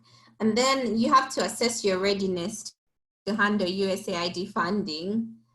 Whether you have the capacity in terms of financial systems, in terms of staffing, in $50 million $50 million of funding, when you don't have the staffing or the capacity to handle that. So you need to assess yourself and your organizational capacity. I've put a link for you to do organizational capacity assessment. Then you also need to understand your competition. Understand your competition. Who are you going up against? How do you think they'll approach, a proposal? So knowing your competition will also help you know how to navigate and to beat them out. Then also you need to start proposal kickoff meetings. Like now, for example, if you go on the business forecast and you know that there's funding for your particular organization that's coming out in 2021, you need to start on it now to put together, a team, put together, whether it's finance people, whether it's technical people, a full proposal team. Many times people leave it too late. For example, they'll leave budgets to just finance people. You need to do that collectively as a team and start proposal kickoff meetings as soon as possible. Like if, for example, that forecast is showing, April 2021, there'll be this funding. You need to start now, and start the writing process, start putting together the technical documents. Yeah. Then also you need to be conscious of language. Many times people are not cognizant of language that's used in the solicitations. So USAID is very conscious of of language. For example, we do not refer to, we're not going to call, in PEPFAR, for example, PEPFAR provides access to HIV treatment resources, you know, for all kinds of people. So whether you're a priest, whether you're an imam, whether you're a regular person, whether you're gay, whether, you know, it doesn't matter. As long as you have HIV, you're going to be able to access, you know, PEPFAR related services. And so, for example, a solicitation will talk about men who have sex with men. And in your writing the proposal, you start to talk about, you know, yes, as we're treating homosexuals in the health facility, USAID will not use that kind of language. And so you have to be very cognizant of the language that you use. It's very sensitive. And then for sometimes it's because of political reasons. Other times it's because of human rights issues. Other times it's because of, it depends on country to country essentially. But so you have to be sensitive around those things. And then, yeah, don't over budget. Like, start budgeting early, involve all your teams, lay out your timeline, your costs and your risks, and how you're planning to mitigate those risks. One thing that USAID is very particular about is and very excited about in the evaluation process is seeing an organization that's self-aware. They know that, okay, we have these risks and this is how we're going to go about mitigating them, or this is how we've been mitigating them. And then lastly, if you don't win the funding, because there are always, like I mentioned, there are always funds coming up every quarter, every 6 months, every year. If you don't win this particular one, you need to get back to the point of contact and ask why you were not able to win this particular funding. You will get feedback, particularly for cooperative agreements and grants. For RFPs, usually not so much, but you will get feedback, and that feedback will help you streamline and be better for the next time that the funding cycle comes. So in a nutshell, I've talked so much. But yeah, that's kind of what I wanted us to briefly touch on today. Wow, Sarah, I don't even know what to say. I'm speechless. So anyone, I mean, our team members, they know I'm not usually speechless, right? I usually have something to say, but tonight, I think you've done thorough justice to it. So guys, we're going to take a different approach to the conversations tonight. I want you guys to tell us, first of all, your feedback about this session right here and right now. And then you can also ask any questions. Patients, I hope you're in class and you're taking notes like we discussed. So I'm throwing this class open. I can't let Sarah go like that without you guys asking her questions. So please, I've unmuted everyone.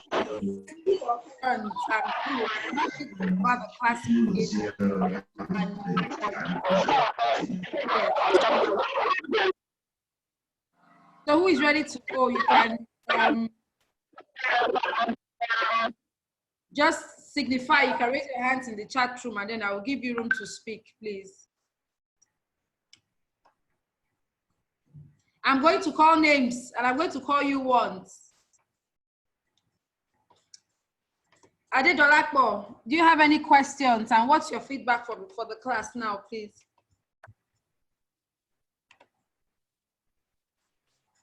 Frances, oh great. So Frances has something to say. So we're going to mute. Okay, Frances, please go on. Hello, good evening, everyone. Good evening. My name is Frances. I must say I really enjoyed this session today. It's really an eye-opener, and my head is just popping on ways to position my social enterprise to be able to access the funds from USAID. And I'm really grateful for this opportunity. Seriously, Donors for Africa, I don't even know what to say, but I'm most grateful for this training. It's really, really, really very insightful.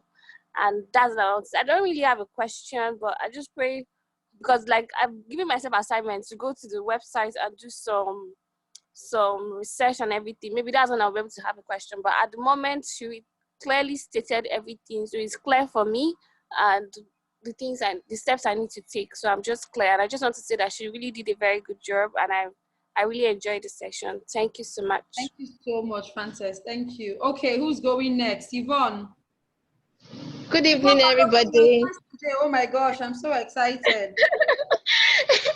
Oh my God, you make me look like a bad person. Okay, as in, let's say thank God for the isolation, quarantine, working from home. So at least I was able to cover a lot of things this week. And this particular class, I think I really enjoyed it the most because I even do a bit of thing in communications, and the kind of tips that I even got, it's not just for my organization alone. It's something I will even take into my work as well. So a lot of things about setting yourself apart, branding, knowing how to do the right, you have to use the right tips, the right how to set yourself as apart. Like it's a lot, and like I said, it's just beyond even my organization. It's something that I can even use in my day-to-day work. So I really am so happy about this class. Like I learned a lot. Thank you. Thanks. I'm very glad to hear that. Who wants to go next?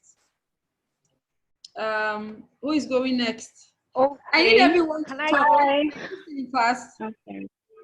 Yeah, is that $1 for? Okay. Please go on. Please go on. Can I talk? Yes, please go on. Yes. Yeah, I really did enjoy the class, even though the network is fluctuating here and there. And something she said, you know, sometimes when you think, oh, you're doing something nice, you're okay, you're always improving on yourself. I agree with one thing she said, that sometimes you need to come outside the box to actually have a form of feedback. Why I'm saying this, there's someone I really work with when it comes to my organization, and I'm quite older than him, but he does all what we do for us for free. And so he told me sometimes like 2 years ago that the logo he designed for us, that which I thought was very, very perfect, that whole is going to like tweak it, because we noticed that our graphics designers are always having issue with one of the colors. So, and just this year, I just spoke to him, that I just reminded him, and he did it. In fact, what he did, I thought he was just going to change the font or the color. He actually changed everything. Wow. And so he gave me the steps on how to, you know, post it online, which I did. And what really amazed me, just like what she said in the class today, is the kind of feedback we got. You know, even from other development, colleagues. So I'm just wondering that, oh, I thought the other one was perfect, but now with the feedback and, people maybe once in a while just say hi, they'll keep saying, oh, I saw your new logo. Very nice, very nice, very nice. I'm like, wow. So really, it's good, to always, there's no end limit to learning. And the more we learn, the more we get better. So I'm so glad to be part of this class. Thank you. Thank you so much. Who else is going? You can also throw in your questions at the same time, because Sarah is still online. Hi. Hi. Like this is one of those webinars that you know that you will listen and listen and listen all over again, and you just keep, there will always be something new. Like it's really, really insightful.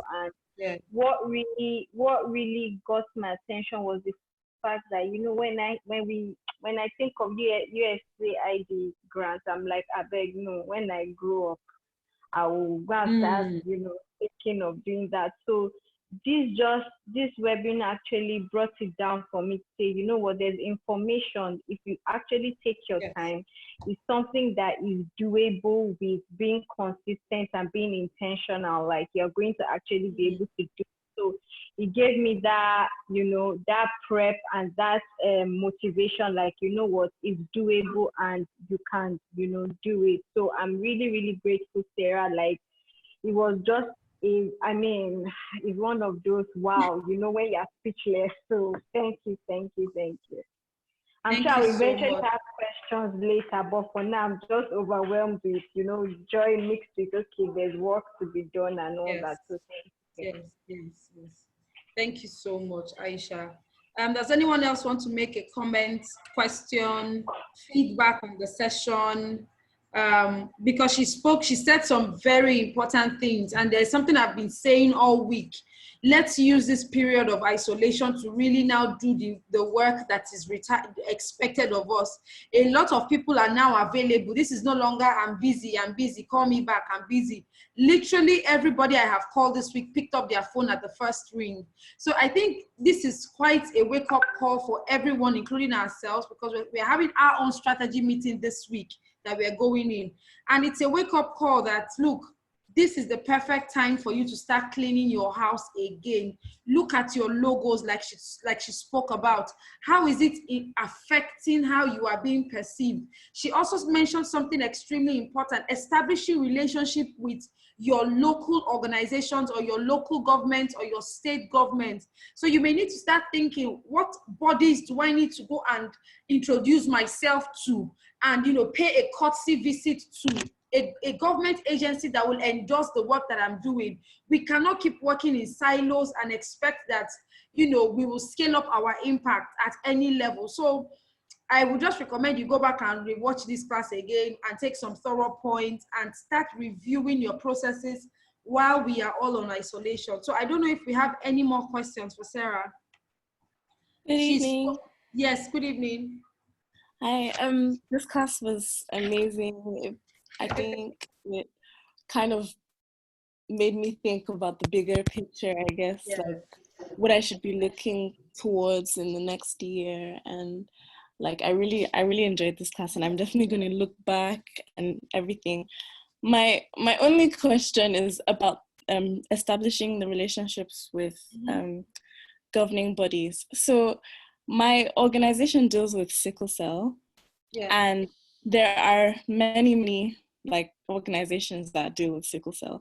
So the Ministry of Health is like primarily the governing body that we all try to reach out to help us with our projects and liaise with us, but they're very hostile because they believe that all of that there should be more collaboration between the NGOs and that we should all come as like a kind of we should all come together to reach the Ministry of Health.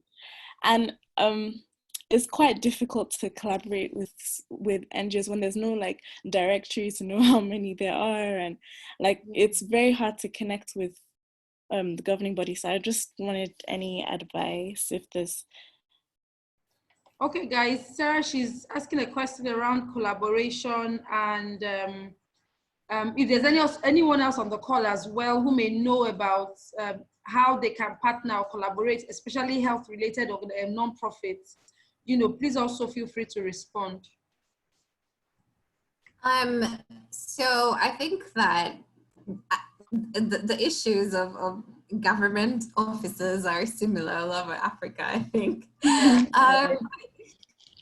Yes, they are. People like to feel powerful. And anyway, the one thing that I've seen that's worked for me is, first of all, going for, I know that in your context, you have two capitals. I don't know, Lagos and Abuja. So I don't know where the Ministry of Health is, but depends on which one is more accessible for you.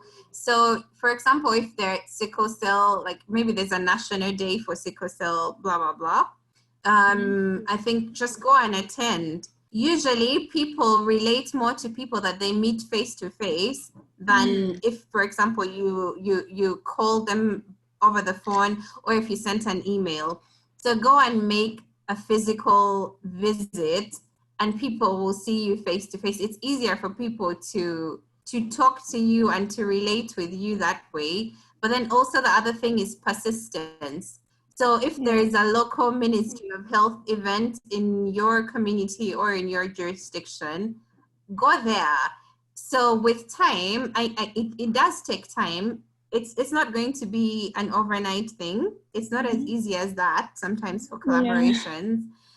But then the other thing that I mentioned about, for example, working with your local government in your jurisdiction. In Uganda, we call them the district commissioners, like how you have the state governor, for example. making acquaintance with such people, when you have good rapport with them, then it's easier to access people at the central unit, which is the health ministry in this particular context for you. So you get somebody from your local jurisdiction that has influence, that has authority, that's kind of a power player, to say, look here, there is this person, she's doing amazing work with the sickle cell organization. If the ministry is having something, a sickle cell event here, can they come and exhibit? But then the other thing that I would recommend is reaching out to an influencer in your community, whether it's a religious leader, whether it's a cultural leader. Here in Uganda, we have kings here, we have kingdoms, and they're very influential, or like a chief of your particular area, or I don't know who is influential in your community that you can reach out to, or somebody that's vocal. Is there like a human rights activist in your community that's vocal? So it's mapping out the stakeholders. So. Yeah. I mean, you're in Abuja. Okay. Oh, that's perfect. That's perfect. You're right in the you're right at the center. So I think it's just sitting down, and this is something that I think is essential for all of us to do, is to do stakeholder mapping. Who are the people that are influential? What does influence look like in this community?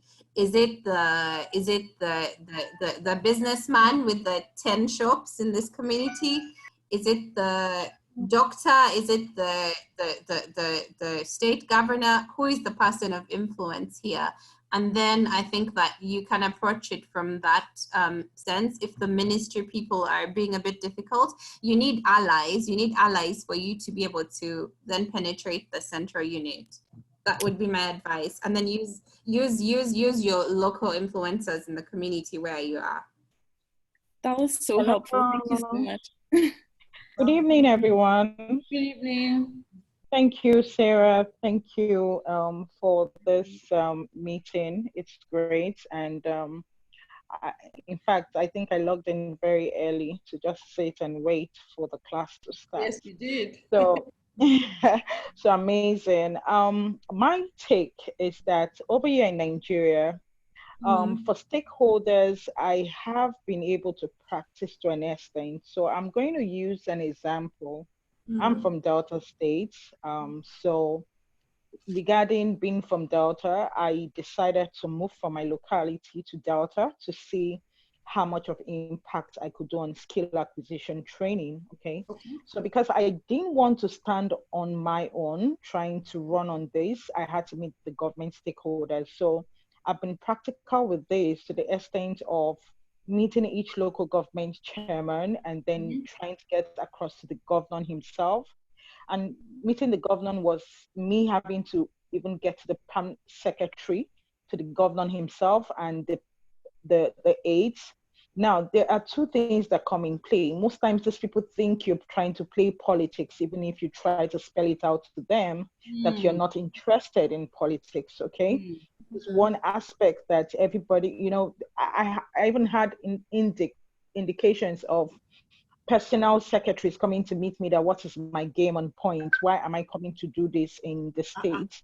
Am I running for, yes, am I trying to run for a seat that they don't understand? Because one thing I did was use the techniques to first accord all of them for all the works they're doing, no matter how little. So I gave everybody an award of recognition from the governor to some of the key players to I think they call the PDP chairman a CISO. So I met all these people face to face. So they know me. But the thing is that they don't, at some point, they feel threatened to even work with you because they think there's something else that is an under game, even if you're an NGO. So it's an open call. How do you now address these things when you know your intention is different from exactly what they intend? And so sometimes I was even at the point of like, okay, do I want to keep doing this or do I want to just step down? Because at some point, you even get some of the political holders trying to harass you sexually. And that's something that most people would not stand tall for. So, I mean, these are the things that surround the fact that as persons in organizations, you just want to like, do you want to keep doing this? when you're trying to get the stakeholders on board to work with you? Or how do you think we should go about it? Thank you. That's a very thanks for that question. That's a very tough situation, and it's definitely very unique in very many ways. But I think my advice would be to which particular sector are you working in? So I look at the welfare for kids and students platform. So when we did a Okay. skill, when we did that, it was on student platform, like trying to get schools, secondary schools, and tertiary institution on skill acquisition training. Okay, so I think that the way that you can navigate around that, for example, is leveraging on a much bigger NGO like UNICEF or like World Vision or Plan, the ones that are working with youth and children and education and that are within your space.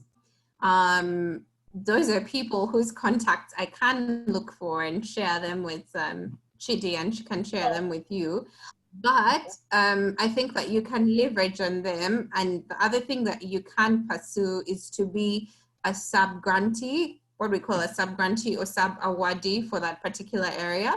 For example, if UNICEF, I'm sure that UNICEF has large programs in the area that you're in. And so just following up on the practicality of you implementing UNICEF's particular inventions in your area so that you're seen as an offshoot of UNICEF, as a sub-awardee of UNICEF and not as an independent threatening organization. And so use the banner and the coverage of UNICEF to do the work that you want to do, but also to push your own agenda on a much bigger, I guess, global scale. That circumvents the people, the local leaders, and also exposes you to a much broader set of regional leaders or national leaders because of a platform that you have by being a sub-awardee. So I think that you, in this particular context, you should look at leveraging on a much bigger NGO and being a sub-awardee or implementing some work for them. Okay. Makes sense. Okay. Thank you.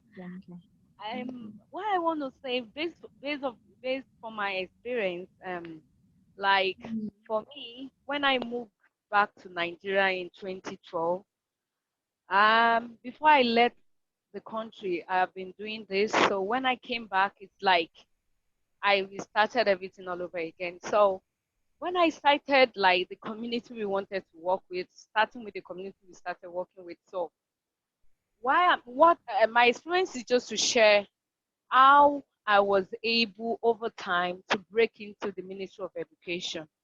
So when I wrote letters to them, they even treated me as if, oh, who are you? You know, okay, you know, and I didn't even allow them to know I've been outside the country, but they were able to know, maybe because of my persistence. And, you know, these are people that when you get to their office, you see them even buying meat in your presence. It's like, just drop your letter and leave. But one thing that I think really, it's painful. I've endured the pain for over the years, but right now we are all on a good page.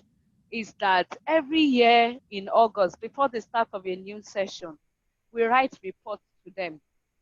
You know, so every year we document everything we did in all the schools, and we sent it to them so that we can get a new approval. You know, so even without me telling them, they were the one that opened a folder, well, a file for us in the ministry, which I never knew you have to do a separate registration with them. That for that. And then the way you write the letters too, I learned some big lessons from there, because before we just write letters to the permanent secretary of Ministry of Education. But because when it comes to government, you know, they like you respecting each of their offices. Yes. So, you know, we write, you know, to the Minister of Education. We first start with the Minister of Education down to the ZDO, then to the head teacher. So by the time they want to send the letter back to us, sometimes in the past, they will tell me they can't give it to me directly, that they'll have to send it down through the ZEO to give it to me. And the ZEO is like the local commissioner, for the local government, So, that made me, I had no choice than to always have physical meeting just to collect the letter with the ZEO. And the ZEO said, okay, you are doing this, you're doing that. Can you tell me what you're doing? And, she got to know. And she even came unexpectedly during one of our projects.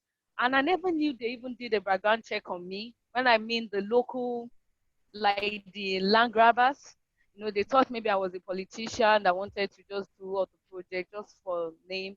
They did that. But over the time, they saw that I don't have anything to do with. So I think for me, how I've been able, and then when they call me to find out, okay, we've received your letter for a new approval.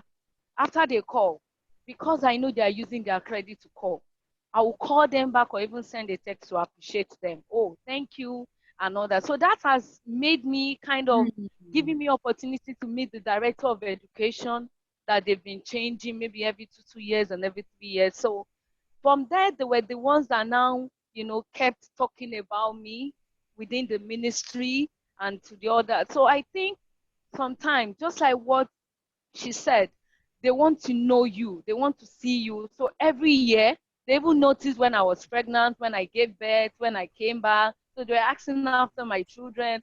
So I think, and because they've seen the reports going and they will check. I travel all the way from Lagos to Ogun State just to submit the letter. So they know for you to travel that way and to submit and you go back again to pick it, they've already seen your dedication. And so I think sometimes, just like what Chichi said in one of our classes, when you document reports, try and see them. And then I think one last thing I want to talk about also was that I was also volunteering on a project on breast cancer. So, but they never knew. So when I got there that day to collect for the current year we're doing right now, they started telling me about their health issues, their lifestyle, and I started advising them.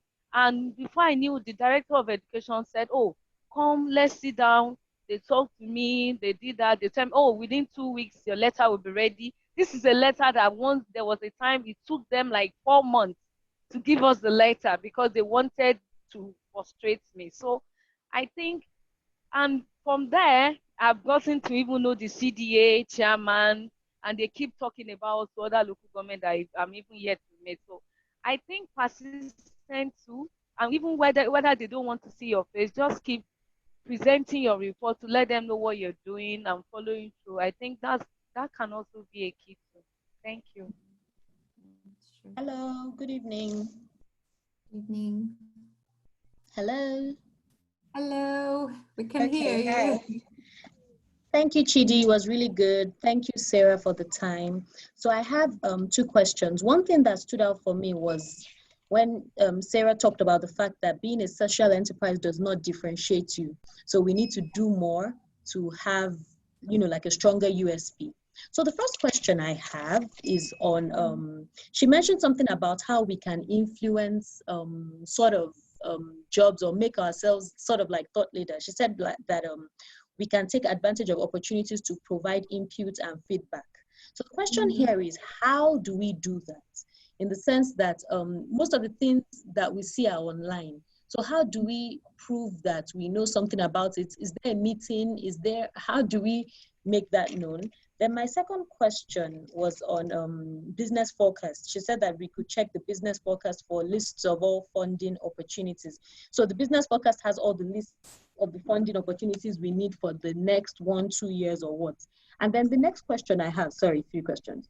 So this third one, I have been eyeing this USAID grant, but I just didn't know how to apply to it. Although the final day is April 6th. So are you saying that this is like an RFA that is already gone totally? Is it something that can be chased or it's already too late, even though it's not yet April? Those are my questions. Okay. Okay. So I think let me start with the business forecast. Yes, the business forecast has the funding opportunities, at least for like the immediate foreseeable future. Usually it's like a year, 2 years, 3 years. Though the 3 years, usually a lot of things change in the course of a year or 2 years. Sometimes maybe the funding size is increased. Maybe it was like $1 million and it's increased to 3 million, or the scope is increased. So they keep morphing, but at least you'll see the general overlay of what the intervention is. And they'll usually give you a funding, range, like maybe it's going to be 1 million, between 1 million to 5 million. So yeah, the business forecast has those. And then for giving input for the projects and the interventions. So in keeping up with the business forecast, you need to check the business forecast almost every day because a lot of things are changing there. So they'll put out what they call an RFI, a request for information. Sometimes they'll require it by email. You can send a written document. Sometimes it will be a physical meeting. Maybe they'll call you to Abuja or to Lagos for a physical meeting. But the thing is that when it's put out, what USAID does is to put a point of contact. They'll put somebody's email, usually a USAID staff in that country, or even if it's somebody in Washington. And so for you, the thing is to be responsive and proactive and write to them and say, I would like to participate in this informational session. So are we having a physical meeting, or would you like my feedback or our organization's feedback in writing? So usually they'll clarify that. So it's a bit relaxed. It's not very stringent or very, I like to call them stuffy people who are very strict and very rigid and very, but no, usually there'll be a point of contact, someone who you can refer to and to bounce off ideas, and they'll tell you whether it's a physical meeting or you need to send a written form of feedback. And then what was the third question? Sorry. The third question was that I was looking at a USAID grant. Yes. The funding deadline for next week.